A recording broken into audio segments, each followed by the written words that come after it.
Cholesterol తో ఇబ్బంది పడుతున్నారా? డయాబెటిస్ రివర్స్ చేసుకోవాలా? డైట్ తో పరిష్కారం. Contact functional nutrition Vinisha Reddy. మామూలుగా నోరిపోతే ఒక బాడీ లాంగ్వేజ్ ఉంటుంది, దాన్ని చూడగానే నవ్వు వస్తుంది.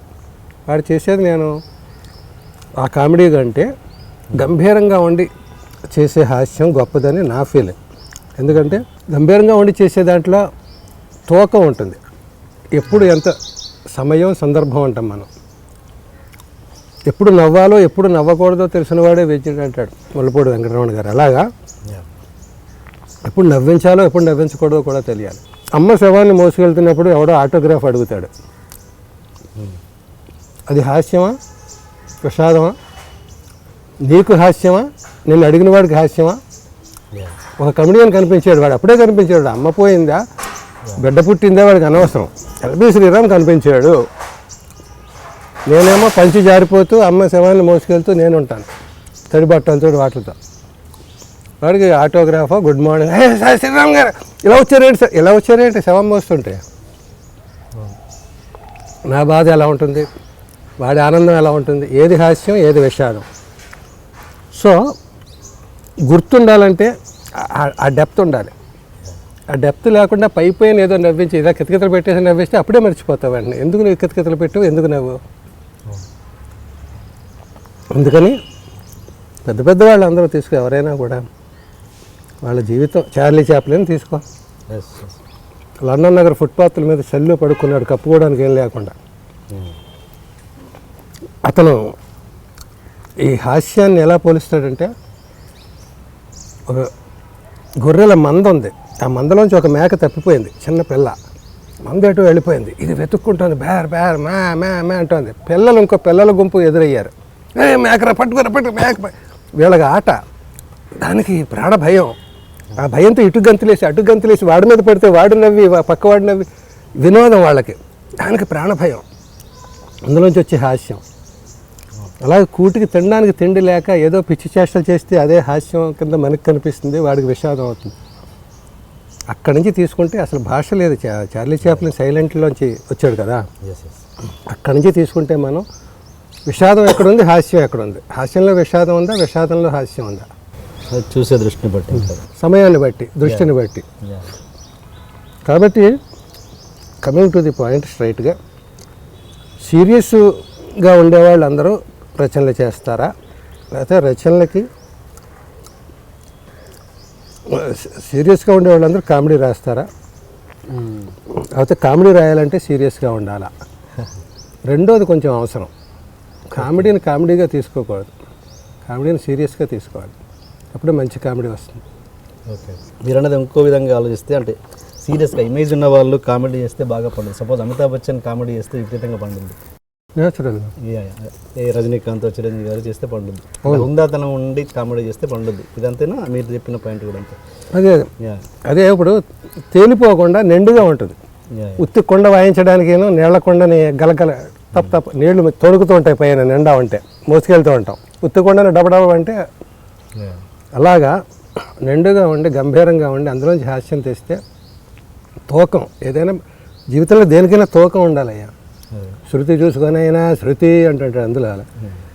అది ఏది ఓవర్ డోస్ అవ్వకూడదు జీవితంలో. ఓకే, టీ తీసుకోండి సార్. సరే సార్, ఇప్పుడు ఇంతకుముందు టాపిక్ నాన్నగారి దగ్గర. నాన్నగారికి మీకు చాలా ఏదో మీకు గుర్తుండే నాన్నగారు అన్నావు టీ తాగుతూ మాట్లాడలేను. ఓకే, నాన్నగారు అంటే సెంటిమెంట్ వచ్చేస్తుంది. ఓకే, మా నాన్న, నువ్వు ఏ ప్రశ్న అయినా అడుగు, నా సమాధానం ఒకటే. నాన్న అంటే గ్రేట్ పర్సనాలిటీ అయ్యా. నేను కాదు, కొంతమంది మా నాన్నగారు అంటారు. నేను అనడానికి ఆలోచిస్తాను. ఎందుకంటే మా నాన్న ఎంత గొప్పవాడు ఎంతమందికి తెలుసు. మా నాన్న ప్రపంచం అందరికీ తెలుసు అనుకో, మా నాన్న అనొచ్చు గర్వంగా. అంత పెద్ద పండితుడు. ఇప్పుడు రాష్ట్రపతి అవార్డు ఇచ్చారు, ఎందుకు ఇచ్చారు, ఎంతమందికి ఇస్తారు, ఇవన్నీ మనం చెప్పుకోవాల్సి వస్తుంది. మన పరిస్థితులు అది. ఇప్పుడు మీరు ఎందుకు చదవలేదు వేదం అంటే ఇవన్నీ ఆన్సర్లు వస్తాయి. ఎందుకనే చదవలేదు. మీరు డైలాగులు ఎందుకు రాయరు అంటారు, ఇంకో ప్రశ్న అది. దానికి రాస్తే చెప్పుకోవాలి నేను రాశానని. అలాగా కొన్ని గొప్ప విషయాలు మనం చెప్పుకుందే తెలియదు. ఎందుకు చెప్పుకోవాలి? ఆ గొప్పవాడు అంత గొప్పతనం సాధించి దేవుడు నేను గొప్పవాడిని వచ్చి చెప్పుకోవాలా? ప్రతిసారి ప్రూవ్ చేసుకుంటూ ఉండాలా. అట్లా నాన్న గురించి మాట్లాడినప్పుడు మా నాన్న ఇదంతా ఒక రేంజ్, ఒక వేవ్ లెంగ్త్. మేమంతా లోయర్ ట్యాంక్ బండి, అక్కడ ఒక రేంజ్. మాకు నిత్య అవసరాలు, గడ్డం గీసుకోవడానికి బ్లేడ్ కావాలి, స్కూల్కి ఫీజు కట్టాలి, బట్టలు కుట్టించుకోవాలి పండక్కి, సెంటు ఏమంటారు అదే మొగలి సెంటు వచ్చే తలనూనె రాసుకోవాలి, మంచి చెప్పులు కొనుక్కోవాలి, స్కూల్కి బ్యాగ్ కొనుక్కోవాలి, ఇంకా ఏదైనా ఫ్రెండ్స్తో సాధన చేయడానికి సీక్రెట్ పాకెట్ మనీ ఏదో 2 సార్లు టర్మ్ ఫీజు కట్టాల్సి వస్తుంది. 2వ టర్మ్ ఫీజు పాకెట్ మనీ అనమాట. ఓకే. అంటే లెక్కల పుస్తకం కొనుక్కోవాలి, మ్యాథమెటిక్స్ పుస్తకం కొనుక్కోవాలి, 2 పుస్తకాలు కొనాలన్నమాట. ఇలాగా అన్నిటికీ ఆయన అడగడానికి అసలు ఈవేళ ఆలోచిస్తే అంత గొప్ప మనిషిని ఇలాంటి సిల్లీ రీజన్స్ కోసం ఇబ్బంది పెట్టామా అనిపిస్తుంది. కానీ మరి ఎవరిని అడుగుతాం? మా నాన్నని మా అమ్మని అడగకుండా మేము ఎవరిని అడుగుతాం? మేము సంపాదించే స్థితి కాదే. అలాంటి పరిస్థితుల్లో ఆయన ఇవన్నీ వ్యవహారికం.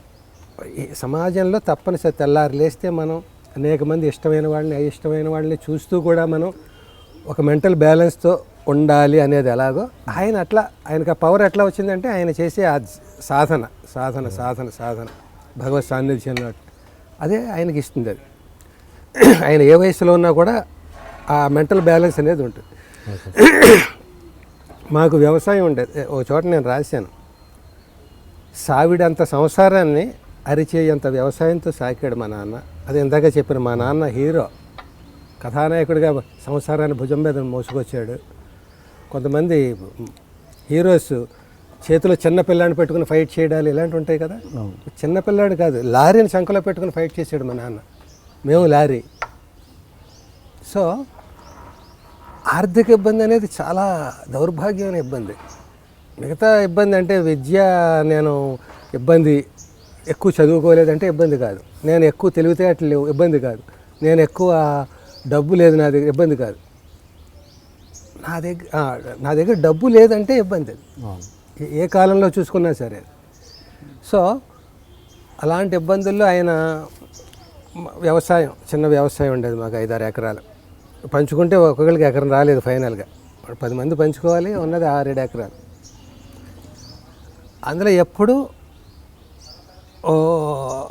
2 పంటలు ఉండేవి. ఒకటి గరిగిసన్నం, 2 దాళవ. అంటే గరిగిసన్నం అంటే వరి సాలిడ్ అనమాట, అది బెస్ట్ పంట.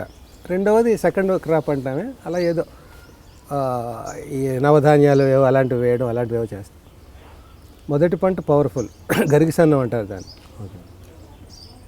నాన్న బ్లేడ్ కొనుక్కోవాలన్నా కూడా గరిగిసన్నం రాని అనేవాడు.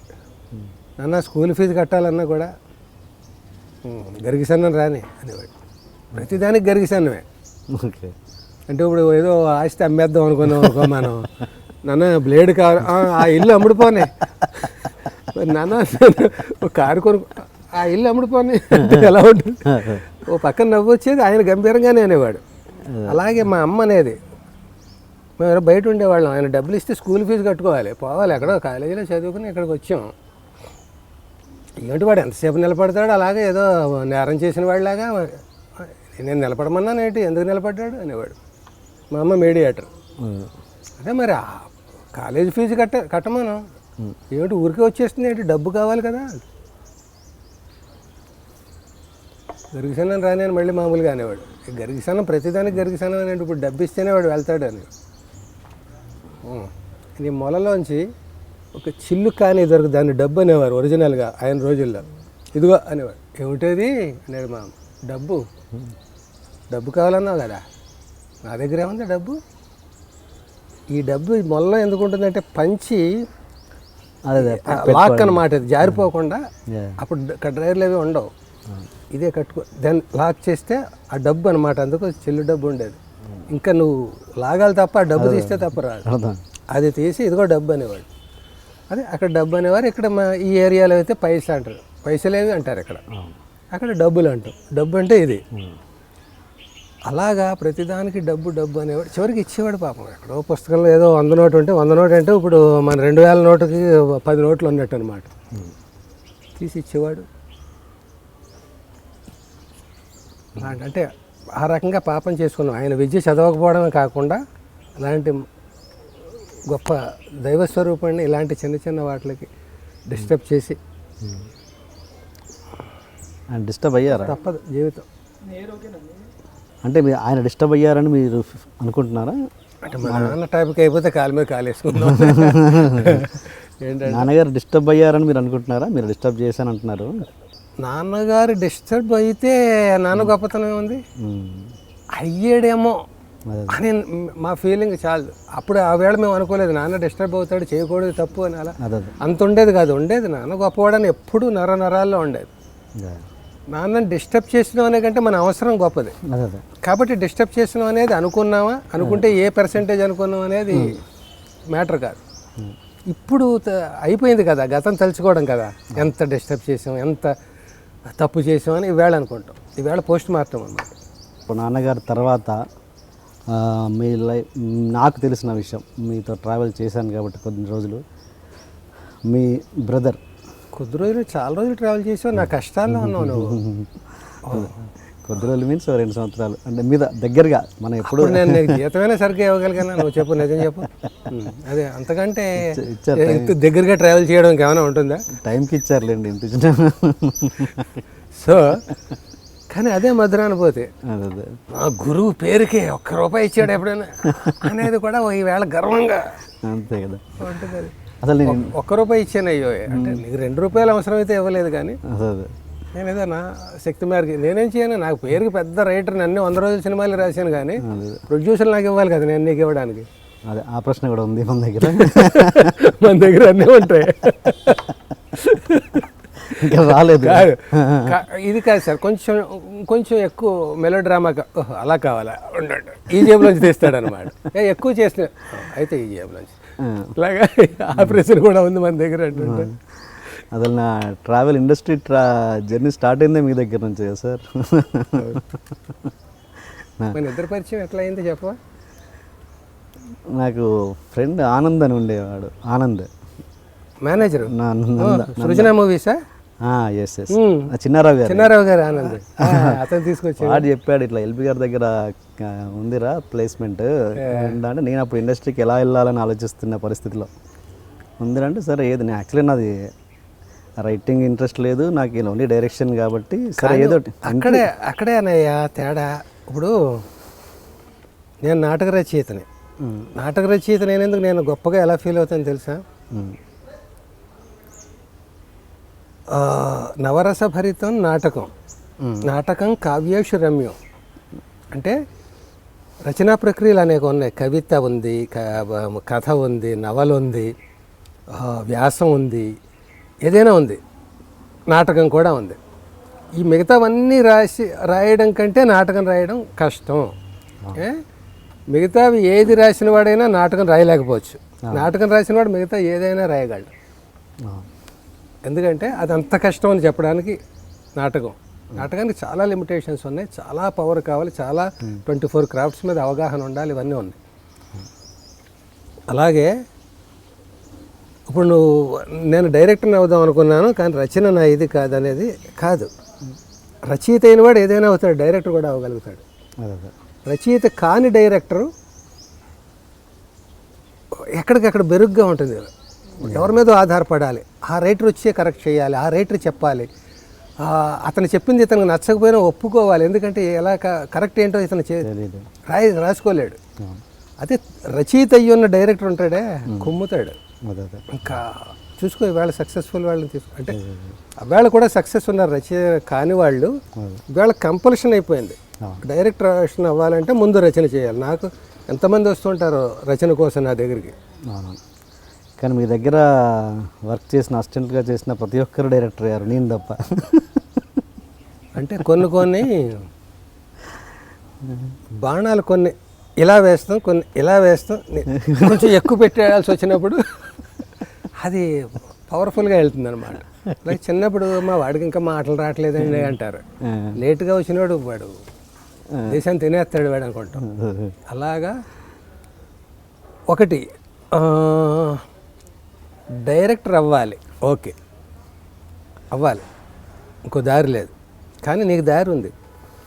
You are enjoying TNR program అంటే తెలుసా అప్పుడు నీకు ఇది ఎంత క్రేజీ నీకు తెలియదు అది లోకానికి తెలుసు ఆ లోకాన్ని చూస్తున్న నాకు తెలుసు నీకు తెలుసున్న హంబుల్గా నువ్వు లేదు ఈయన దగ్గర పోజు కొట్టడం ఎందుకని నువ్వు అట్లా పెద్దరికంతో అలాగే క్రేజియస్ట్ పోస్ట్ చేస్తున్నావు నువ్వు ఎవరినైనా కూర్చొని ఇక్కడ నువ్వు గుంజీలు తీయించేస్తావు నువ్వు వాడు అటు వస్తే ఇటేస్తావు ఇటు వస్తే అటేస్తావు మధ్యలో అంపసిజ పరిచేస్తావు నువ్వు దాని మీద పడుకుని ఎటు కదలాలేము గుచ్చుకుపోతున్నాయి ముళ్ళని అంటే చాలా కష్టం ఇది పోస్ట్ అనేది ఇది కొందరికే అబ్బుతుంది అది అన్ని రకాలుగా అంతలో కిక్ రప్పించాలి అంతలో ఇరిటేట్ అవుతుంటే మళ్ళీ కూల్ డౌన్ చేయాలి కూల్ డౌన్ అవుతుంటే మళ్ళీ నీకు కావాల్సిన పాయింట్ రప్పించాలి జనానికి ఇంట్రెస్టింగ్గా చేయాలి మెయిన్ జనానికి ఇంట్రెస్ట్ కదా నన్ను రెచ్చగొట్టి నాలో చెడు ఏమైనా తీయాలని నీ ఉద్దేశమా ఏదైతే ప్రేక్షకుడు తినేవాడికి వంట బాగా చేయాలనేది కదా ఇక్కడ అందుకని తప్ప కాబట్టి నువ్వు you are in a better position first thing కాదు డైరెక్టరే అవ్వాలి అంటే ఇప్పుడు సపోజ్ హై స్కూల్ టీచర్ అవ్వాలా కాలేజీ లెక్చరర్ అవ్వాలా అనేది నేను హై స్కూల్ టీచర్ అవ్వాలని హై స్కూల్ టీచర్ నీ అంబిషన్ అనుకో నువ్వు అనుకోకుండా లెక్చరర్ అయిపోయావు అనుకో నేను అన్నీ సాధించాను కానండి ఆ టీచర్ అవ్వలేకపోయానని అనేది ఉందనుకో ఒక రకంగా టీచర్ నీ అంబిషన్ కావచ్చు కానీ equally you are enjoying lecturer అంటే ఇంకా సౌకర్యంగా ఉన్నావు నువ్వు ఇప్పుడు నువ్వు నీకు హిట్ ఫ్లాప్ సమస్య లేదు నీకు డైరెక్టర్ అయితే సినిమా సమస్య బస్ స్టాప్ తీసినా టెన్షనే బాహుబలి తీసినా టెన్షనే కదా ఆ సినిమా బస్ స్టాప్ తర్వాత నెక్స్ట్ సినిమాకి ఆయనకి టెన్షన్ బాహుబలి తర్వాత నెక్స్ట్ సినిమాకి ఈయనకి అంటే టెన్షన్ ఉండాలి టెన్షన్లోంచి అటెన్షన్ వస్తుంది టెన్షన్ చెరిపేసుకుని అటెన్షన్ మిగులుతుంది వెంకీ మీ దగ్గర వెంకీ శ్రవణ్ అందరూ అయిపోయారు నాకు తెలిసినంతవరకు అందరూ అయిపోయారు వెంకీ శ్రావణ్ వాళ్ళు అయ్యారు కానీ ఇంకా బెటర్ పొజిషన్లో ఉంటే ఇంకా బాగుండేది అది మన చేతిలో ఉండదయ్యా మనం చెప్పగలమా ఇప్పుడు ఒక నెల తప్పిన మాతృదేవత ఎన్నాళ్ళకి బిడ్డను కంటుందంటే 9 నెలలకండి అని చెప్పచ్చు ఇప్పుడు 10th క్లాస్ చదువుతున్నవాడు డిగ్రీ ఎన్నేళ్ళకి అవుతుందంటే 5 ఏళ్ళకండి అని చెప్పచ్చు ఒక కళను నమ్ముకొని ఏదో సాధించాలని టార్గెట్ జీవిత ధ్యేయాన్ని పెట్టుకుని ఇది ఎన్నాళ్ళు అవుతానండి ఎన్నాళ్ళకి పడుతుందండి అంటే మనం చెప్పలేము రేపే అవ్వచ్చు 20 ఏళ్ళు పట్టచ్చు ఎప్పటికీ అవ్వకపోవచ్చు నేనున్నాను ఎంత ట్రావెల్ చేసి చేసి చేసి ఎన్ని భుజాల మీద బరువులు వేసుకుని వెళ్ళి అది సాధించాలని ఒక మొండి పట్టుదలతోటి ఆ మార్గ మధ్యంలో ఎన్నో కొన్ని నాకు ఇష్టం లేని మజిలీలు చేసి తప్పదు సో మనం చెప్పలేం కనుక ఏమో రేపు నీకు తెల్లారితే నీకు ఏంటో a best news a good news ఆశీర్వదించండి నన్ను ఈ సంవత్సరం డైరెక్టర్ అవ్వాలండి చాలా ఈజీ ఒక రకంగా డైరెక్టర్ అవ్వాలండి నేను అయిపోయాను తెలుసా నీకు నేను డైరెక్టర్ ఇప్పుడు డైరెక్టర్ అవ్వాలన్నది నా గోల్ కాదు సార్ మంచి సినిమా డైరెక్టర్ అవ్వాలన్నది నా గోల్